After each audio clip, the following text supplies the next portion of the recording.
一位亲着蓝色礼服、地花梨豆色的女生，行伫绕境队伍当中，马上去印全场目光。我们今天这么早来，会不会冷？会，超级冷，超冷！大家一起说，超冷！但是我们热情如火。所以今天跟这么多姐妹一起出来是第一次。对，应该全台湾也只有我们吧，对吧？我们是首创哦，超棒！多多支持武媚娘。队形摆开，就亲像是大型选美现场。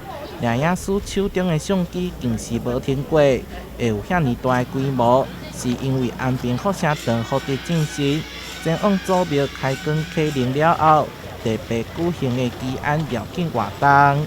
我们第一次出60位，然后就是我们从一开始到就是头饰服装，就是总共花了半年的时间去准备，然后头饰就是也是赶到就是昨天早上7点我才赶完。伫庙宇绕境当中，会当定定看到内心的身影。山的溪水也会依照不同的神明来改变。这一次是以宝蓝色，因为我们的神明主教神明是福德正神，所以我们以宝蓝色去呈现。然后如果像妈祖，我们就会以橘色、红色系去呈现；关圣帝君我们就会以绿色系去呈现。这是在当来该团礼生人数上济一摆。规工的绕境，礼生需要专程行路，虽然辛苦，也毋过为这场绕境活动增加袂少话题。台南新闻网采访报道。